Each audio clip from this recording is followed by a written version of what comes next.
रुका रुका भैया, एक शब्द बा, गौर करे। कि दगा करियऊ न अपने भाई से, जन्म मिलल के माई से ना। तो भैया दगा न करियो अपना भाई से, जन्म मिलल के माए से ना।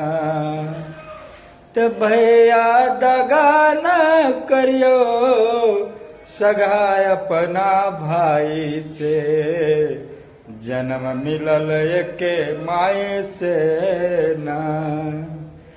जब रहला तू बचपन में संगे धूरा माटी खेलला, भैया रहला संगे बचपन में भैया धूरा माटी खेलला।